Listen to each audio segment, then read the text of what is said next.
ఈ నెల 21వ తారీఖున ఆయన చనిపోవడం జరిగింది.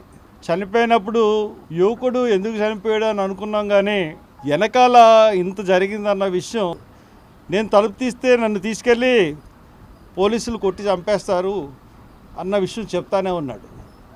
అందు గురించి తలుపు తీయలేదు. మళ్ళీ వస్తారు పోలీసులు, మళ్ళీ వచ్చి నన్ను తీసుకెళ్ళి ఖచ్చితంగా, ఎందుకంటే 3 నెలల నుంచి ఆ నరకం అనుభవిస్తున్నాడు క్రాంతి కుమార్. ఎటువంటి నరకం అనుభవిస్తున్నాడంటే, అతన్ని పోలీస్ స్టేషన్లో సస్పెక్టెడ్ రౌడీ షీట్ కూడా కాదు, సస్పెక్టెడ్ రౌడీ షీట్ వల్ల తీసుకెళ్ళి వాళ్ళు ఇష్టమైన పనులు చేయమని చెప్పి, వాళ్ళు చేయకపోతే వీళ్ళు ఇన్ఫార్మల్ కింద మార్చుకుని వాళ్ళు ఇష్టానుసారంగా చేస్తూ ఉన్నారు. అది చేయలేదన్న ఉద్దేశంతో దారుణంగా పోలీస్ స్టేషన్లో వేలాడదీసి కొట్టడం, ఇంక ఈ నరకయాత్ర నేను తట్టుకోలేను, ఈ దెబ్బలు నేను తట్టుకోలేను అన్న ఉద్దేశంతో ఇంకా ఆ రోజు 27వ తారీఖున డిసైడ్ అయ్యి మళ్ళీ పోలీసులు వస్తారు.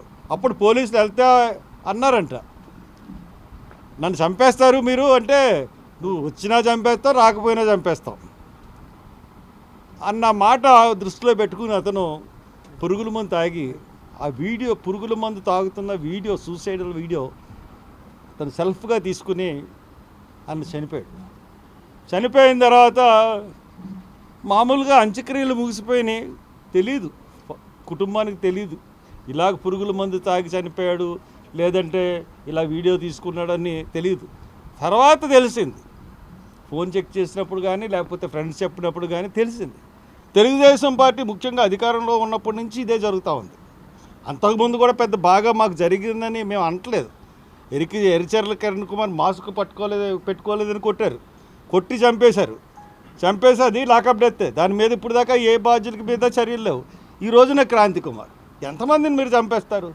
పోనీ చంపేశారు, దారుణంగా చంపారు. ఇప్పుడు అబ్బాయి చనిపోయాడు, సాయి కృష్ణ చనిపోయారు.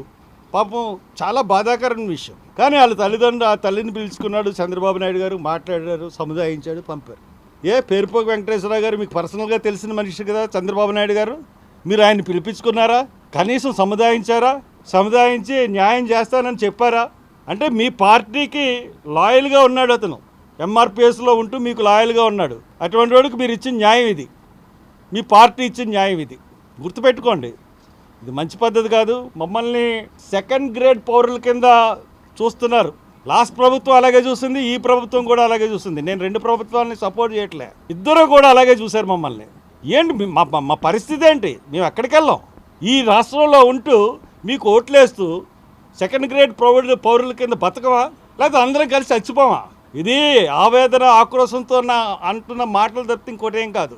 గమనించండి, ఈ మొదటి నుంచి గమనించండి, సాయికృష్ణ విషయంలో ఏ రకంగా ప్రభుత్వం బిహేవ్ చేసింది, పోరుపాకు క్రాంతి కుమార్ విషయంలో ప్రభుత్వం ఏ విధంగా బిహేవ్ చేసింది. క్రాంతి కుమార్ చనిపోవటానికి కానీ కారణం మాటికి చెప్పాలంటే పోలీసుల వేధింపులు, అరాచకత్వం వల్లనే అతను చనిపోవటం అనేది జరిగింది.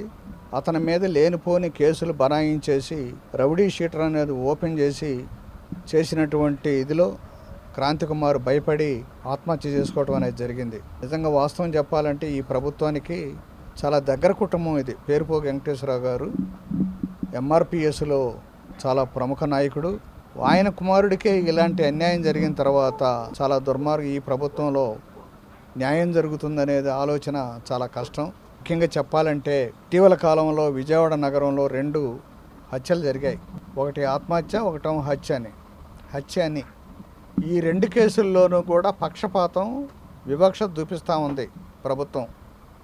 కానీ ఒక్క కేసులో రాజీ చేసుకున్నారు, దానికి కావాల్సినటువంటి మంది మార్బలం అంతా చేసుకుని ప్రభుత్వం ఒడ్డున పడింది, ఏర్పాటు చేశారు. కానీ అట్టడుగున ఉన్నటువంటి ఒక ఎస్సీ కుర్రవాడు, యువకుడు, కుటుంబం కలిగినటువంటి 3 పిల్లలు కలిగినటువంటి కుటుంబం కలిగినటువంటి తండ్రిని పోషించాల్సినటువంటి, తల్లిని పోషించాల్సిన ఈ యొక్క క్రాంతి కుమార్ మరణం అనేది చాలా దుర్మార్గం. ఇలాంటిది జరగకుండా చూడాలి.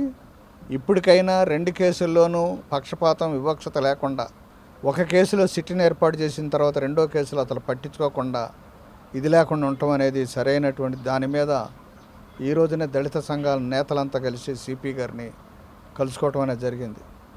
ఇది సిపి గారు చేస్తారో, పాలకులు హోంమంత్రి గారు నేను అసలు అన్నిటికీ నేనే రక్షకులు అని చెప్పేసి వాళ్ళు చెబుతున్నారు. హోంమంత్రి గారు చేస్తారో లేకపోతే ముఖ్యమంత్రి గారు చేస్తారో, ఎవరేం చేసినా క్రాంతి కుమార్ కుటుంబాన్ని ఆదుకునేందుకు చేయాలి. అలానే అతని మరణానికి కారకులైనటువంటి పోలీసుల మీద తగిన చర్యలు తీసుకోవాలి.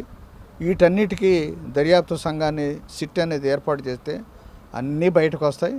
దాని మీద ప్రభుత్వం చర్యలు తీసుకోవాలని చెప్పి ఈ సందర్భంగా మేము డిమాండ్ చేస్తాం. పేరుపోగు కాంతి కుమార్ మరి గత నెల 21వ తేదీన ఆత్మహత్య చేసుకుని చనిపోవటం జరిగింది. మరి ఈయన ఎవరంటే ఏపీ ఎంఆర్పిఎస్ 2 రాష్ట్రాల చైర్మన్ పేరుపోగు వెంకటేశ్వర మాది గారి కుమారుడు అన్న విషయాన్ని ఈ రోజున ప్రభుత్వానికి తెలవలేదా అనే విషయాన్ని నేను అడుగుతున్నా. మరి తెలుగుదేశం పార్టీ గెలుపు కోసం మరి శ్రీకాకుళం నుంచి అనంతపురం వరకు 15 సంఘాలను కూడబెట్టుకొని 3 నెలలు కష్టపడి తిరిగాము. ఆ సంఘాల్లో భాగమే మేము. నేను జయమాదిగ సేవా సంఘం, చర్మకారుల సంఘం ఇట్టాగ 15 సంఘాలను పెట్టుకొని తెలుగుదేశం పార్టీ గెలిపించడానికి జేఏసీగా తిరిగి ఉంటే ఈరోజు నా పేరుపోగు కాంతి కుమార్ చనిపోయి 4 రోజులు అవుతున్నా కానీ ప్రభుత్వం పెద్దలు ఎవరైనా కానీ వచ్చి మరి పేరుపోగు వెంకటేశ్వరరావు గారి వద్దకు రాలేదన్న విషయాన్ని ఒకసారి గుర్తు చేస్తూ ఉన్నాం. ఎందుకంటే బలహీన వర్గాలైన దళితులకు ఒక న్యాయం, అగ్రవరాలైన వాళ్ళకు ఒక న్యాయమా అన్న విషయాన్ని ఈ రోజున వచ్చే లోపల కుల సంఘాలుగా మేము అడుగుతున్నాం. ఈ రోజున చంద్రబాబు నాయుడు గారు కానీ పవన్ కళ్యాణ్ గారు కానీ దళిత హోమ్ మినిస్టర్ ఏంటంటే అనిత గారికి కానీ అడుగుతున్నాం. ఈరోజు ఎక్కడికైనా వెళ్తున్నాం. మరి మాదిగా హోమ్ మినిస్టర్ ఏంటంటే వంగలపూడి అనిత గారు మరి ఈరోజు పేరుపోగు వెంకటేశ్వర మాదిగ గారు మీకు తెలవదా? మీరు వచ్చే లోపల ఆ విషయాన్ని గుర్తుపెట్టుకోవట్లేదా? మీ దగ్గరికి రాలేదా? మరి బలహీన వర్గాలనే రావట్లేదు అన్న విషయాన్ని మీరు గుర్తుపెట్టుకోండి. ఈరోజు నా ప్రభుత్వానికి ఒకటే హెచ్చరిక, 15 సంఘాలను కూడబెట్టుకొని ఈరోజు తెలుగుదేశం పార్టీ గెలుపు కోసం తిరిగిన పేరుపోగు వెంకటేశ్వర మాదిగ గారి కోసం ఈ 15 సంఘాలు పెద్ద ఎత్తున కానీ ఈ కుటుంబానికి న్యాయం చేయకపోతే మేము పెద్ద ఎత్తుగా కూడా ధర్నా చేయడానికి కూడా సిద్ధంగా ఉన్నాం కూడా అన్న విషయాన్ని ఈరోజు జయమాదిగ సేవా సంఘం నుంచి తెలుపుతూ జై